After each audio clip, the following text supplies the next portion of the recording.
Oh, so I can watch replays in offline mode, but I can't play on LAN in offline mode. Yeah, okay, Blizzard, whatever. Hello, everybody, I'm Psy, and it is time for another StarCraft 2 cast, a Zerg versus Zerg, to be exact. Little bit of lag there, and opening up the game with a heart. Now, I need to mention immediately that that was an accident. I actually meant to whisper someone that heart, but now that I've sent it to my opponent and he's actually fallen for it, I already have an advantage. I need to get the music going here. I already have an advantage because he thinks he's in his comfort zone, and you know I'm just gonna be all nice and cuddly this game, but that's not gonna be the case at all. I'm gonna be as uncuddly as possibly possible this game. Anyway, on the bottom right, my name is vilePsY. Check it out at vilegaming.com. I'm part of a very awesome team. In the bottom left, we have aTWOgoTWO, which I feel like is some kind of play on R2D2. Someone can decipher that for me. I don't really know what it means. He actually went with an extractor trick, which is actually so outdated. It's more outdated than Gandhi's life, or god damn it, I always have such good analogies when I'm thinking about things I can say when casting games, but I never deliver when I actually cast games. I am going 14 gas, 14 pool. My opponent here has not revealed any sort of plans yet. He's got his 14 up. He's not, is he gonna go 14 pool first? Kind of unusual. He's not getting a drone. Okay, now he's getting a drone. So that drone was actually a little bit late, it looked like. Either that or I'm just retarded and I completely missed it. But he's going to be going hatch first.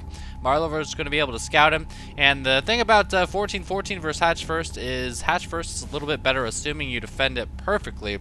It's kind of like rock, paper, scissors, I've mentioned before. 10 pool beats hatch first. 14-14 beats 10 pool.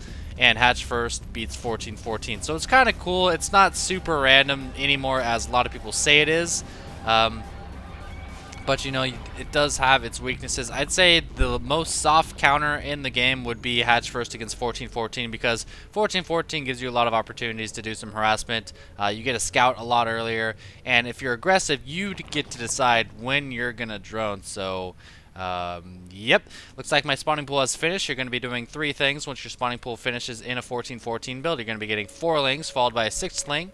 You're going to get your speed, and you're going to be getting a queen. Now, a lot of players will pull all 3 drones off of their geysers. I like to pull 1 drone off my geyser, or 2 drones off my geyser, and let this guy slowly mine up to 50. And that's just kind of like my timing for when to get my baneling nest. When this hits 50, I'm going to be starting my banelings, because even though he did go hatch first, man, if he gets that gas early and just goes for an immediate baneling nest, I'm not always going to have a spine up, because this hatchery is coming so late. The spine would end up being right here, and he could just come and kill this hatchery as it's producing. So I like to get my baneling nest before my spine crawler. You can see I still haven't created it yet. If I were to get it right now, it would be super early, not always necessary. But, you know, I just like having the gas handy. I don't know if it's a smart move or not. Here comes the drone to make another hatchery. Going to be running up into the main. Got to be careful with these lings. I am going to have speed before my opponent, so I don't want to back all the way off. Oh, no, almost getting them caught, not being too aware. And my opponent actually only getting 6 lings, so very smart by him. He's actually getting his baneling nest already, and this is exactly what I mean. If I don't get my baneling nest around, you know, 60 or 70 gas, it's going to be slower than my opponent, so I have to be careful. Luckily, I do have some Overlord scouting, and it might just be a defensive baneling from aTWOgoTWO, so that's always good. We aren't seeing a spine yet. There's that baneling nest, and I still have 1 drone in gas just kind of hanging out. Can start putting 2 more in there just because I'm starting to get oversaturated in my main base, and a spine at this point wouldn't be a bad idea either. Each player in a ZVZ each usually gets a spine, and now you can see he is going with some lings and banelings defensively. I haven't seen anyone morph in banelings down to his base and then attack with them all the way over here. It gives the opponent way too much time to react, and this is exactly what I mean. Like, he doesn't know what I'm gonna do, and so he's actually overproducing units. He's down 4 on drones for quite a while now. Now he is making up for that, but if I didn't make 6 Zerglings as well after seeing those banelings, I'd be ahead on drones right now. He is up by 2, and this is kind of the benefit you receive from having hatch first. We are similar in unit counts, 11 to 10, but he does have a couple banelings. But he didn't overproduce so much that he allowed me to get ahead on drones despite going 14-14. So a decent macro play from him. You know, good awareness, good balance of workers and units. Although, as I say that, I'm now up by 3 again. Zerg versus Zerg. The harvester counts are just so crazy. Oh, gotta be careful. Never send all of your lings in at once. Not a good idea. He might be going for something aggressive. He's got 12 more lings on the way. He is moving out. This is where you want to have some banelings. I do have 2 banelings. I've got a spine up.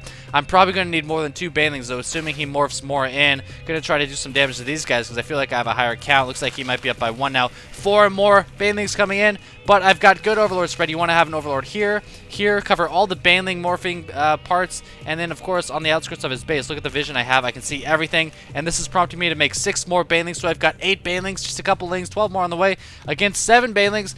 Gotta have some good banelings attacks here. 1 of them going down. Oh, sending in 3 against 2. That's not good, but 2 more going in against these remaining banelings. Oh, and the 2 in the back cleaning up every single Zergling. So not the greatest management by either player, but I feel like I did what needed to be done, and that was save some banelings for those lings in the back. And that's exactly what happened. That spine was able to snipe that last baneling just in time. 1 kill on that spine. So a great opening from me. He's continuing to drone up behind it.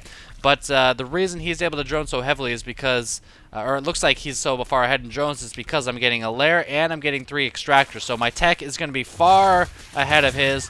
1 Zergling just running in there, seeing kind of what he's doing. So lair on the way for him now, but he's still a little bit behind on gas. Actually, he started that gas a little bit sooner, so he had his 2nd gas sooner, but he's just now getting his 3rd and 4th, so a very close game. And this is because after his attack, I overproduced lings a little bit. I've got 15 to his 10, so now if we look at the drones, it's 47 to 41, so yeah, we're about even on everything else, but I have a lot more drones, and that was because of those last cost-effective banelings. I like to point out in ZVZ why one player is ahead of the other when you go almost identical builds, because I feel like it's important to know, you know, how you become good at this matchup. So we are seeing 12 more drones from him. Spire on the way for myself, as well as +1 melee attack. Now this is kind of risky because +1 melee is the equivalent of 1 muta, and 1 muta in the early game muta versus muta, or the mid game muta versus muta battle, is very important. So what this means is I'm going to have to be very active with my lings, and I'm going to have to do a lot of counterattacking, prodding in with them, trying to get into the main, trying to get into the natural,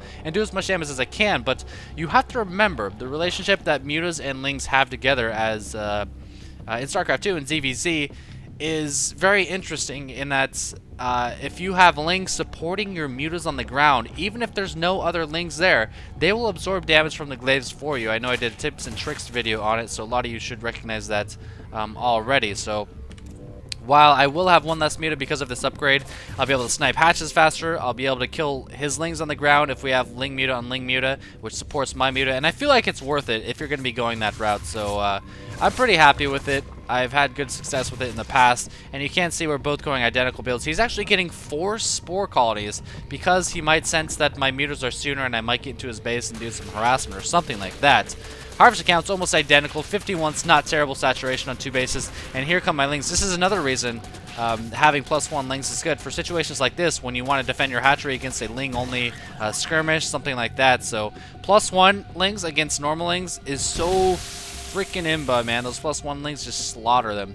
Completely slaughter them. He's actually getting 30 more lings. I have 4 banelings here. I might be well advised to send a couple of those banelings at my 3rd. I feel like that's what he's going to be going for with these lings. My +1's almost finished, and he's going to be going for +1 armor with his mutas, which is smart. And the only reason I'm not doing that is because I haven't scouted his lair. He got a lot of spores. Holy shit, he got 6 spores. 6 spores. I'm now up to 61 harvesters, getting gas in my 3rd. The overlord placement allowing me to see these mutas, or these lings, sending in what lings I have. They have +1, but he has got so much more than me. I don't know if it's going to be enough. Let's check this out. My lings are falling fast. I'm trying to get my mutas in here to finish off his lings, and I'm trying to run my lings to stall as long as I can. Looks like he's going to be going for the drones. Those lings actually did pretty well, considering how outnumbered they were, and that's because of that +1. Sending the banelings to finally finish him off and now get these drones on gas immediately. My opponent is not going for a 3rd base yet. He's down by 10 on harvesters. If we check out the muta count, he's down by 2 in mutas, and he has no lings compared to my 13 lings, plus I have that +1 attack. So not looking too well for him right now. I'm just going to try to deny the 3rd with these mutas, and I want to note that I do have a macro hatch as well. It's something you almost need to keep up on your Zergling protection. and a Zerg versus Zerg. So he's got 8 mutas flying around, got 10 mutas flying around. I don't expect him to engage. I might even be able to get away with that Overlord because I do have 2 more mutas, but he's got the closer rally. He's now up to 15 mutas, while my rally is just kind of back here somewhere. I don't know where it is, but I've got 4 mutas on the way, plus 2 melee attack now. This hatchery production did go down. I believe he canceled that, and I'm running off of gas. My saturation isn't too amazing at my third. Might want to transfer like 3 or 4 from each of my bases. But that doesn't really matter. You're really going to be bottlenecked by your minerals in a Zerg versus Zerg. So muta count now sitting at 16 to 17. I've got 15 here. How many does he have? He's got 17, so it's 15 to 17. But I can support my mutas with these lings quite well. The only problem is he's got 2 more mutas and he's got the more superior upgrade. So despite my lings just hanging out under my mutas, soaking up a lot of the bounce damage, he was able to get a fairly even trade there. He is smartly running away after I rallied in 2 more mutas, and I think he recognized that despite having a better upgrade armor compared to attack, having the lings underneath would have made up for that because I'm absorbing so much bounce damage anyway. So we're still working on 3 base to 2 base right now. It's 75 to 49 harvester count. I've still got the ling advantage, the upgrade on the ling advantage, but he's got the muta advantage. So like I said, I have to get stuff done with my lings. I have to deny this third as much as I can. And are we going to see another engagement? Yes, we are. +1 lings are going to be dominant against these ground lings, but I don't have a lot of mutas. I've actually got hardly any mutas. One of them sitting over here, and he's going to be able to clean this up. 3 of them flying in late, and he actually rallies in more lings and finishes off the rest of my lings. Muta count now 6 to 14, but the ling count is so lopsided, 33 to 8. Can I get something done with these lings? Do I have any spores? Yeah, I do have a couple spores supporting my base, so if my muta army does fail, at least I have something else to fall back on, and he's going to be retreating from these mutas, although it looks like he had about 5 more, 6 more, so he didn't have to retreat there, but that's kind of the benefit of having of ZVZ is that your mutas sometimes look like a lot more than they are, so you're not going to be fought in a situation that would be advantageous for your opponent. Here come the lings, +2 attack. I'm still continuing on the muta path, knowing that this base is just coming up and running for him. I feel like if I just attack the base directly, I'll be able to get enough damage with this +2. Take down the hatchery. Going to be going for the hatchery. For check out production, I'm just going to make mutas and lings. The hatchery is going to go down despite the banelings coming in late, and that's why the +2 is so damn useful. Down goes that hatchery. Now I'm running on 6 guys to his 4. I don't think I need to change up my muta strategy at all. He's actually 1-0, while I have completed my 1-1 anyway, so the muta count is now 16 to 21, but I have 1 more upgrade, and I have more lings to absorb the damage. This is going to be very interesting. How is this battle going to go? Nobody's sending in 2 more mutas. We've got 14 mutas to about 16 mutas. The lings underneath trying to soak up as much damage as I can. Is that +1 attack going to help? Or the +1 upgrade going to help compared to his just 1 upgrade? And it looks like it's not going to be enough. 3 more mutas coming in, and he's going to fight it. He's going to continue to fight it. I've got the lings just kind of chilling underneath, doing a lot more damage than I should be because of those lings, but it's not going to be enough. I need to go and snipe that 3rd hatchery again, though, because I have such a huge ling advantage. For check out the production, still making mutas, still making a spore as well, because now I realize he does have muta domination. I need some spores to protect me. I've got a couple spines as well, a couple spores here, and I don't think he can get a lot done here because of these spores. Meanwhile, this hatchery has gone down. Nice banelings hit right there. This queen needs to run. No, you poor queen. And these mutas now fleeing after destroying that poor little queen. Still making more. Now 6 to 16. Are these lings going to get up into May? I'm going to send a couple in first to see if he has any banelings. Even more rallying. Remember, there are 2-0 lings going up into the main. These banelings aren't going to come soon enough, running by every single building. Am I going to go for the lair? I know I'm going to be going for the spire with my +2 attack. Half of them could be splitting off and trying to take down these drones, but it looks like the spire will go down. He's got 10 mutas on me right now. He doesn't have that upgrade, though, and after killing this spire, there's no way I'm going to be transitioning to infestors. There's no way I'm going to be transitioning into hydras. I'm going to keep on making mutas, try to get the muta advantage with my +2 armor, which is crazy. Hopefully start running off my 4th base with those spines as well, and see what I can do. Muta versus muta. You can see I'm still down by about 10, but oh my god. Oh, Jesus. He is sending everything he has. He has absolutely nothing in any of his bases. Every single drone coming. I'm not saying this in time. I don't have any banelings to help me out here, but I've got my +2 lings. I've got some spores, some spines, some queens. And here we go. We've got a muta-on-muta engagement trying to get some transfuses off, but this queen is trapped, so she can't. And these mutas are battling it out over my base bit by bit. Prime, yo, all in with every single unit.